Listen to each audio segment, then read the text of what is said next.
everyone. Welcome to Soul Quest episode 59. I'm excited to welcome Delacey Martin as a guest this week. Cisco is stepping out of this interview today, but he'll be back in the next episode, hopefully. But Delacey is a friend I've become acquainted with in the Bastrop area, and I've watched her and thought, wow, this is an amazing woman. Oh my gosh, how does she have the energy for all that she does? She's a manifestor by human design and a Aquarius sun, right? I do have an Aquarius sun, yep. Cool. Awesome. Very powerful. So, Delacey, I can't wait to hear stories about your life. So, I mean, I know you did you grow up in San Antonio?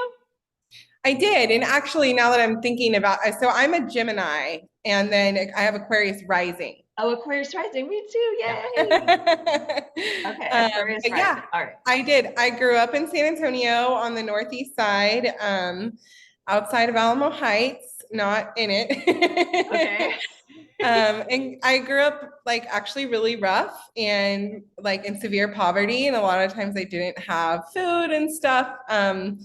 So I know that's kind of weird, but I really we went from shelter to shelter sometimes, and it was like a really interesting experience. And so Wow.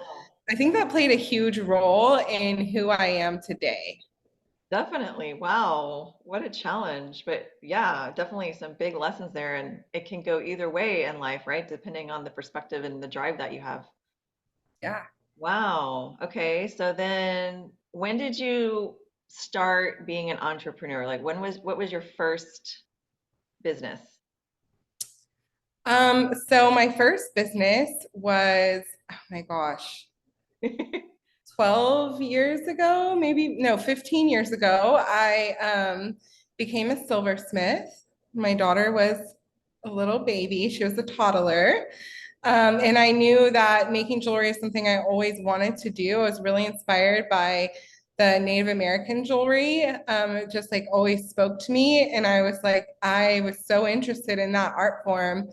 And actually, this is really interesting. So, one of the shelters I was in, I was there by myself as a teenager, and I had like a buddy who came in, right? They were older kids that would come in, and like teenagers or early college kids that would come to the shelter and like hang out and be a positive role model. And this I had a girl who was obviously like a little more hippie and down to earth, and she brought me a jar full of crystals and beads, and I started making jewelry from that, and that was my first crystal experience. And I definitely use that, I feel like, to catapult my life into, where it is today. So yeah, my first business was a jewelry business, and Wow. And you're still making jewelry. I am, yeah. It's been a lifelong, ever since I started, I just really can't stop. Yeah. But then my second thing that I did, because I was kind of like, oh, jewelry artist, like a jeweler, I didn't really know anybody who made money off of that or how to do that. So I went to school to become an esthetician, and I opened a spa in Corpus. And that was really probably my first Wow. official entrepreneurial experience that was like financially stable. Wow. And how old were you at that time? Oh, I guess I was like 23. You opened a brick and mortar at 23? Yeah. That's amazing. Wow. So how did that go? It went really great. It was like booming. I even remember like a friend from the past one time coming to visit me, and they were like, I can't just drive down the road and do a facial and make $150. And I was like, well, I did work really hard to get here. And so yeah, it was really it was fun. I will say that I realized pretty early on that it was like not my thing necessarily. I love education, but like doing the hands-on day-to-day grind was just not where it was at for me. So I actually ended up selling that business. Um, I guess about, yeah, that has been 12, almost 13 years ago. And I used the money from that business to buy 10 acres outside of Bastrop and Cedar Creek with my husband. Wow. Okay. Yeah, that was a pretty awesome experience. It was like a great investment. And So it you was sold the really, business. It's time to, so how many years? You had two or 3 years, you said? That you in were, like that I had that business. yeah. Yeah, I think I had it under 2 years. It was like 18 months. Okay. And then you moved to Bastrop. So from Corpus to Bastrop. Yeah, yeah. Technically, it was Cedar Creek. And Cedar so Creek. it was really interesting because we were like halfway between Austin and Bastrop, and either Uh-huh. direction was about 30 to 45 minutes. Um, and when I came here, I decided like I was sick of this esthetician view and the spa owner kind of mentality. And I was like, I'm dreading my hair. I'm moving to the woods and I'm gonna garden and have chickens. And I'm sick of trying to look pretty all the time. It was like exhausting. Um, and so that's what I did. Wow. One into the other. And so how was, so that you lived there for how many years? 10? Cedar Creek? Yeah, we lived on our ranch for 10 years, our little farm. I had my second child, my son, there.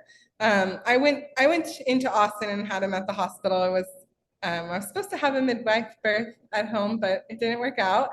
That happens. And I started selling jewelry all over Austin and started going to festivals and selling jewelry. And that was my full-time job almost the entire time I lived out there. Wow. Okay. Yeah.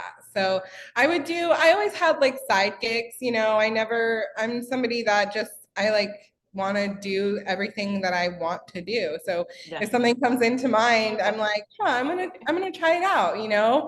And that's just like how I am. I think even through like all the adversity as a child, what was really interesting is my parents would always tell me, you can do anything you want to do. You grew up in America, and America is a place where you can be anything you want to be. So be whatever you want to be. Wow. What a Yeah, I great think thing to that put into a child's subconscious. yeah, it definitely played a huge role in me feeling like anything that I want to do or that comes my way, like I can do it. And I want to try the hat on and see how it fits, right? So yeah, I did jewelry for a really long time. I would do like marketing on the side. I did a lot of brand ambassador work, which is like giving out samples at HEB and doing different kind of alcohol tastings. It was funny because I don't drink, and I would always just like go give it to my friends who drank and be like, here's a bunch of beer. So that was fun, and I really liked that because I love talking to people and interacting, and it was like always different. So yeah, and then like I loved that for so long and it was so fun and I pumped my heart into art and making art for many, many years. It was so interesting because it would be Wow. draining, but it would also fill me up at the same time. Yeah, I can see that. It's Um, like it's the creative part fills you up, but the other parts can be draining yeah. of marketing, trying to sell it, that Yeah, kind of I stuff. mean, I became a professional at creating a shop on the spot. That's Like amazing. that's what I did. So it was all about the atmosphere, the lighting, the ambiance, like how it Mhm. felt when people walked up. And I loved that because every time was different. It was always different people. Some people would follow me around,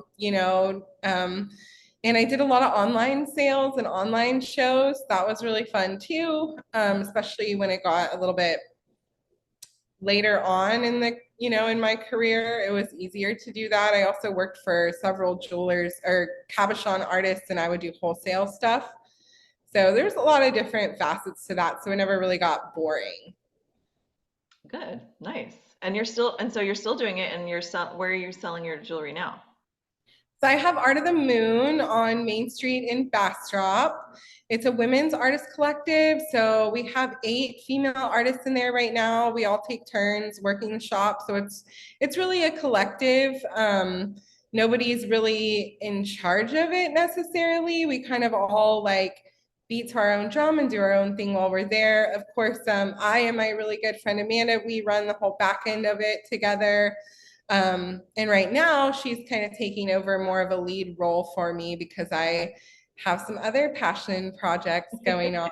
Yes, you do. So what all are you doing at the same time as selling jewelry? And I mean, you have so many things on your plate. Tell us about your passion projects.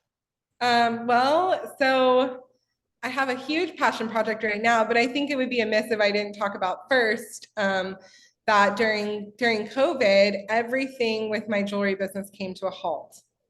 It was like there were no festivals to go to, there were no markets to sell at. I tried to do a couple online sales and it just was not where it used to be. Mm. And that was my bread and butter, right? And so I got, scared like probably mostly everyone did. And I was like, I don't want to use all my silver and I don't want to use all my stuff. And what if it never sells? And so my mind was going through all these things. My financial stability was going through all those things. And I decided that I wanted to get into real estate because it's something I always wanted to do. I have a passion for helping people. Um, Aside from this, I had been doing midwifery with a midwife, Mary Michael Potter, who's been a midwife for 50 years. I worked with her for 10 years Wow. in Austin. So that was going on simultaneously with my jewelry, and it worked out really great because I could go to shows and go to births and do both of them. Nice. About 3 years in, I was like, I don't think I want to be a full-on midwife. I just want to help her. So I got all the skills and everything I needed to become a midwife and get licensed, and I didn't get licensed because I loved just working for her. Mm. I love her. She was like the greatest mentor of my life and one of my closest friends. Wow. So yeah, so then I decided during COVID, of course I was still going to births, but everything else was on the rocks, everything that I ever did. Hmm. And so I decided to do real estate. I was like, people need houses no matter what. That's always going to be there. And because I had this already knowledge of helping people during huge transitions, having a baby is a huge transition, Totally. probably bigger transition than buying a house. Hmm. And it can be life or death.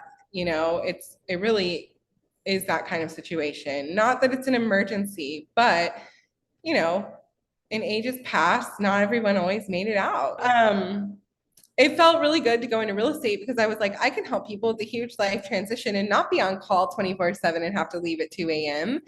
And also, no one's going to die if they don't get the house, right? It's like, there's no rushing to the hospital. It's just it works or it doesn't. So Right. it was much easier for me than a lot of people that go into it thinking it's going to be a piece of cake because I already had this other thing that was like almost a much bigger deal that I was used to managing. So managing this kind of thing, even though it is a very big deal, was not on the same level. Right. So the perspective was totally different for me, right? So I dove straight into that. I did fantastic. The first year I did 36 deals. This is my second year I did 20 deals. And then, as we all know, like interest rates shot up and the market started to slow down. And all the stuff that was super easy became a little bit harder. And Yeah. I have been praying and talking to God, and I was like, hey, God, I want something that's stable. I would like something where, it's good for the planet, it's good for people, it's good for my pocketbook, and it kind of hits all of the notes. And I really didn't know what I wanted to do. I was like, should I like buy an apartment complex and try to rent it out? Like, I was kind of looking at all these different ideas and investment ways to make money. And I'm not rich by any means. Like, I did not get rich off of being a real estate agent or a jeweler or anything like that. So, comfortable, yeah, but not, I'd have to take out a huge loan and find a way to do those things. So I was actually trying to broker a deal for a friend of mine. She was like, hey, I'm selling my juice bar And a friend of mine, since he moved to town, him and his wife were like, why are there no juice or smoothie places here? Like, what's going on? And I was like, well, there is one. They were like, yeah, but it's never open and we can never go. And so I was like, well, she's actually selling her juice bar. So what if I got you together and you could buy it from her? And they were like, okay, and they were excited and she was excited and I got them together and then it came time for them to get the loan to buy the business and they didn't get approved for the loan. Oh, So they were super bummed about that. And I was like, well, what if we did it together, right? Because I had been looking for an investment, I had been looking for something, and it just kind of was there. And they really wanted it. And I was like, well, yeah, look, I'll get a loan. We can do it together. I'm not trying to take over it. We can really split it. And they liked that idea. So the whole thing was that they were going to get a small amount and I was going to put the rest of the money forward. And so it came time to do that. And then all of a sudden, they couldn't get that smaller amount. oh, wow. Yeah. And so Interesting. it just kind of ended up where um, I I was going to be the one that bought it. And I already had the loan and I already had everything I needed. And I had been working toward this. And I was like, okay, I guess this is what the universe chose for me. All of a sudden, I'm the owner of a juice bar. Yeah. Oh my gosh, I'm so sorry. I have people here. Can you hang on 1 second? Okay. I'm Yeah, sorry. that's fine. Sorry about Are they there that. to get a smoothie? No, it was actually my husband. So Oh, okay. All right. Okay, so now you've moved. I mean, tell us like you moved yeah. the juice bar to a more like a people can see it and find Yeah. it So easier. That's for the sure. juice bar had been around for 5 years. Apparently at the end of last summer, she decided she wanted to sell, fired her employees, and kind of just stopped going in. So I took the business on, with it being under the weather, maybe you could say. It needed some reviving and some love. Everything had always been purchased from HEB, and it was really the systems. I don't feel like we're working maybe optimally. So I decided to move it. I didn't want to keep it in the same spot that it had been. Oh, somebody might be coming for a smoothie now. We'll um, finish up soon. Okay, so yeah, sorry. so now it's in the cute yellow house. It is. So we open back up at 4:30. Okay. I'm so sorry. Thank you. Yeah, so now I live here. This is my home. People are always um, coming in. so yeah, right now I am in the stages of completely redoing this business. I just got wholesale produce delivered today, which is Radiant's first ever wholesale produce. I Wow. am now the owner of Radiant Bastrop Juice and or Radiant Juice and Smoothie Bar. I love the name. I love that it's radiant. The recipes are phenomenal. And what was so cool about this is it hit every single thing that I was looking for. I never, ever in my wildest dreams would have guessed that this would be the thing for me. Like, I never would have imagined that this is it. It's so wild, but it nourishes people. It's good for the community. It's clean, right? It's not hurting any animals or anyone. I'm switching all the plastic over to biodegradable or compostable things. We're going to do bring a container, get $1 off every time to encourage people to be more sustainable. Wow. I have dreams of like having a bunch of sustainable products that we can't get here in Bastrop because we're still such a small town, and Mhm. bringing some of the stuff like that Whole Foods has into Radiant so that people have access to these really clean and amazing things that a lot of people just don't have access to here. Amazing. So it's like everything that I'm passionate about and that I love and that I can feel good about. And on top of that, I have amazing employees that are the backbone of what's going on. So right now I'm setting up systems and doing a lot of training so that this business can run without me. And that really is where I want it to be, is where the heartbeat is the amazing people who work here, and that I can create something so beautiful that I can just step back from it and it will just work. Wow. Yes. And from there, my ultimate plan and vision is to scale it to a point where we can go corporate and franchise. And then this idea of very clean, great food and nourishment into people in a very clean and sustainable way, like makes its way across America. And that is Oh, my dream and my goal right now. I'm still doing real estate. I love doing real estate. I love helping small business owners and families find their home or sell their home, or um, and it's really cool because it works together. So I have 3 businesses I'm doing right now. And the juice bar though is like a baby that was just born that you yeah. have to spend all your Right. time with. But babies grow up, so it's not going to be like that forever. Yeah. And um, That's a great mindset to have. Instead of getting overwhelmed, you're like, I know it's not going to be like this forever, and these are the steps I need to take to get to where I want it to be. And you're just enjoying it. And yeah. I love that it's like the universe was like, here you go, this is what you're doing next. And you're like, oh, okay, this is what wasn't in my manifestation on my vision board. But it's perfect. How did you know? Yeah. I kind of have this saying that like when a door opens, I just walk through it. And to me, like taking risks is part of entrepreneurialism. Like if you're not taking risks, then you're not doing it right. I agree. That's really Yeah, good. you're never going to get to super high heights if you play it safe and stay down low. Totally. So Totally. I'm Yeah. I'm jumped off the ledge. Yeah. I love that. That's great advice for any entrepreneur because I've definitely taken some risks and things when I planned retreats and afterwards when I'm on that down, like, oh my gosh, why did I do that? Or I have to bring it back to I helped some people have this amazing experience and that's what matters. And this is a stepping stone to where I want to be. And I took a risk. I did it, and that's what matters. So everything Yeah. gets us to where we need to be. I love that.